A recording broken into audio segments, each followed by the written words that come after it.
ETF index mutual funds నేర్చుకుని stock మార్కెట్లో రాణించాలనుకుంటున్నారా? వెంటనే ఈ నెంబర్కి కాల్ చేయండి.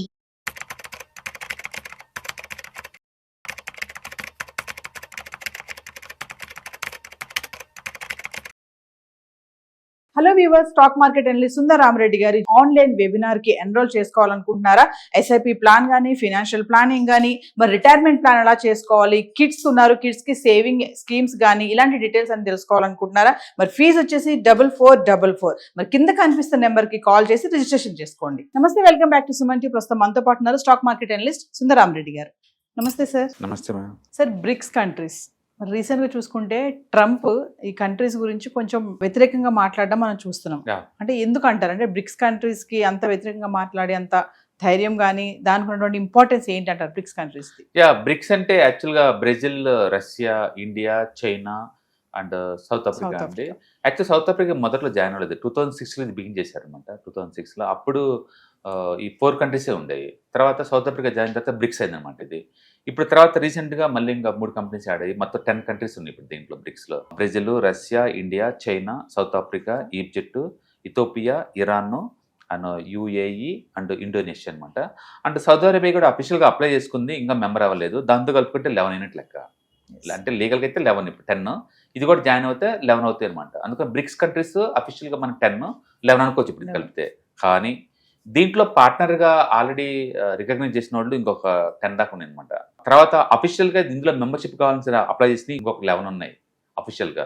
ఇంకా తర్వాత దీంట్లో జాయిన్ అవడానికి ఇంట్రెస్ట్ చూపుతున్న కంపెనీస్ ఇంకో 15 ఉన్నాయి. మొత్తం మీద ఇది 48 కంట్రీస్.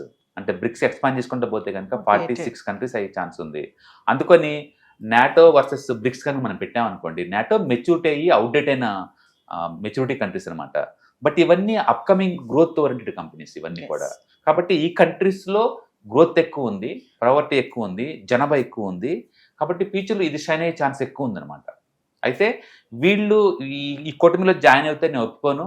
వీళ్ళు కూటమి అమెరికాకి వ్యతిరేకంగా ఉంది, ఈ కూటమి డాలర్ని ఛాలెంజ్ చేస్తూ ఉంది అని చెప్పేసి ఇందులో కనుక మెంబర్ లాగా ఉంటే మీ మీద మేము ట్యాక్స్లు వేస్తామని చెప్తున్నాడు అండి. కానీ ఇందులో ఉన్న అన్నీ కూడా అమెరికాకి అంత ఎక్స్పోర్ట్ ఇస్తే కంపెనీస్ ఏం కాదు. అమెరికా వాళ్ళకి ఏదైనా ఇంపోర్ట్ చేస్తుంటే వాళ్ళు దాన్ని కంట్రోల్ చేస్తారేమో, కానీ దాంతో బిజినెస్ చేయనట్టు నేను చేయలేరు కదా. అందుకని వీటిని నిజంగా కంట్రోల్ చేస్తానంటే చేయలేదు. ఇందులో మేజర్ అంటే బ్రెజిల్ అనుకోండి, బ్రెజిల్ ఒకటే కొంచెం agriculture oriented economy. But Russia వాళ్ళు ఆల్రెడీ దానికి యాంటీ. ఇండియా వాళ్ళు ఎటైనా బెండ్ చేయగలుగుతారు. చైనా అట్టాగా అమెరికాకి యాంటీ. మేజర్ ఎకానమీస్ ఈ టాప్లో ఈ 5 ఉంటాయి ఇక్కడ. మిగతా 1 ట్రిలియన్ లోపే ఉంటాయి మన చిన్న చిన్న అన్ని. మొత్తం మీద బ్రిక్స్ అంటే 10 కాదండి, ఆల్మోస్ట్ 45 కంట్రీస్ అనుకోవచ్చు మనం. 45 కంట్రీస్. కొన్ని ఆల్రెడీ జాయిన్ అవడానికి రెడీగా ఉన్నాయి, కొన్ని అప్లై చేసుకుని మెంబర్షిప్ కోసం, కొన్ని ఏమో ఇంట్రెస్ట్ ఉంది మాకు కూడా అలౌ చేయండి అంటున్నారు. బట్ ప్రస్తుతానికైతే ఓన్లీ 10కే మెంబర్షిప్స్ ఉన్నారు దీంట్లో. బట్ డెఫినెట్గా ఫ్యూచర్లో ఎక్స్పాండ్ చేస్తారు. ఇవి కనుక ఎక్స్పాండ్ అయ్యే కొద్దీ అమెరికన్ డాలర్కి ఖచ్చితంగా ప్రాబ్లం అవుతుంది. ఎందుకంటే వీళ్ళందరూ ఒక బ్యాంకుని పెట్టుకున్నారు, ఆల్రెడీ కరెన్సీ కూడా ఉమ్మడిగా డెవలప్ చేద్దాం అనుకుంటున్నారు, అంటే బిజినెస్ ఉమ్మడిగా చేస్తారు. కాబట్టి ఏదైనా డాలరైజేషన్ ఆల్రెడీ స్టార్ట్ అయింది, అది అమెరికాకి అర్థమైంది కాబట్టి ఇండైరెక్ట్గా బెదిరించని బీన్ చేస్తున్నారు. ఇందులో మేజర్గా ఏంటంటే చైనా అట్టకు అమెరికాకి ఆపోజిట్ అది. నెక్స్ట్ ఇండియానే బిగ్గెస్ట్ కంట్రీ ఇక్కడ, అంటే ఆల్మోస్ట్ 4 ట్రిలియన్ ఎకానమీ మంది మిగతాతో పోల్చుకుంటే. అందుకని మంది నయానో భయానో బెదిరించేసి దానికి దూరంగా కొంచెం ట్రై చేస్తుంటారండి. బట్ ఇండియా మొదటి నుంచి ఇండిపెండెంట్ కంట్రీ. అది రష్యాకి దగ్గరగా అయినా అమెరికా దగ్గర దాని ఇష్టం అనమాట. అది వాళ్ళ నీడ్స్ ఎలా ఉంటే అలా చూసుకుంటా పోద్ది. అందుకని వాళ్ళు చెప్పారు కదని చెప్పేసి ఇది వదిలేసే ఛాన్స్ లేదు. ట్రంప్ క్లియర్గా ఉన్నాడు, మీరు ఆ వైపు ఉంటారు ఈ వైపు ఉంటారు తెలుసుకోండి, 2 వైపు ఉంటారంటే కుదరదని చెప్తున్నాడు. ఇండియా వాళ్ళు ఏంటంటే మాకు ఇంటర్నల్ ఇంట్రెస్ట్ మాకు ముఖ్యం, మా కంట్రీ అవసరాలు మాకు ముఖ్యం, మాకు ఎక్కడ బెనిఫిట్ ఉంటే అక్కడ వెళ్ళిపోతాం తప్ప మేము అక్కడెక్కడే ఏం లేదు, మొదటి నుంచి మా సిద్ధాంతం అదని వీళ్ళు క్లియర్గా ఉన్నారు. దాంతో వచ్చిన గొడవ అనమాట ఇదంతా కూడా. డెఫినెట్గా బ్రిక్స్ ఏదో ఒక రోజు నాటోని అమెరికాని ఛాలెంజ్ చేస్తారు, అందులో డౌట్ లేదు. ఎందుకంటే గ్రోత్ అంతా ఇక్కడే ఉంది. ఈవెన్ పాకిస్తాన్, బంగ్లాదేశ్, శ్రీలంకలు కూడా అప్లై చేశారు దీనికి మెంబర్షిప్ కోసం. కాబట్టి ఇది ఎక్స్పాండ్ అయ్యే ఛాన్స్ ఉంది బ్రిక్స్. అందుకని అమెరికా ట్రంప్ అనుకున్నంత చిన్నదేం కాదు బ్రిక్స్ కంట్రీస్, చాలా పెద్ద కంట్రీస్.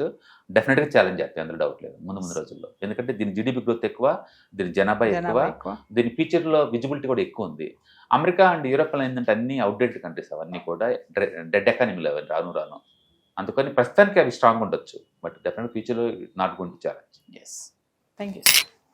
హాయ్, మార్కెట్స్ చాలా వాలటిలిటీ ఉన్నాయని భయపడుతున్నారా? మార్కెట్ ఆల్ టైమ్ హైలో ఉందని దూరంగా ఉండాలనుకుంటున్నారా?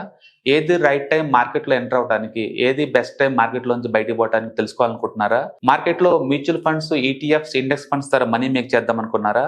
ఇలాంటి మీ డౌట్స్ కి క్లారిఫికేషన్ కోసం ఈ webinar. ETFs, index funds and mutual funds కోర్సులో జాయిన్ అవ్వండి. మీ డౌట్స్ క్లారిఫికేషన్ చేసుకోండి. Every month Saturday, Sunday and Monday conduct చేసే ఈ కోర్సులో మీకు ఈటీఎఫ్స్ అంటే ఏంటి, ఇండెక్స్ ఫండ్స్ అంటే ఏంటి, మ్యూచువల్ ఫండ్స్ అంటే ఏంటి, different type of ETFs, index funds, mutual funds అంటే ఏంటి, ఇందులో ఇన్వెస్ట్ చేయడం ద్వారా లాంగ్ టర్మ్ లో వెల్త్ ఎలా క్రియేట్ చేసుకోవాలా, షార్ట్ టర్మ్ లో ఎలా వెల్త్ క్రియేట్ చేసుకోవాలా, ఎనీబడి కెన్ ట్రేడ్ ప్రోగ్రామ్ ఎలా పార్టిసిపేట్ చేయాలా, ఇలాంటి అన్నిటికీ మీకు ఆన్సర్ దొరుకుతుంది. కాబట్టి మీకు ఎవరికన్నా ఇలాంటి వాటిలో వెల్త్ క్రియేట్ చేయాలని కనుక ఇంట్రెస్ట్ కనుక ఉంటే కింద స్క్రోల్ అవుతున్న నెంబర్ కి కాల్ చేయడం ద్వారా మీ సీట్ ని బుక్ చేసుకోండి. Thank you.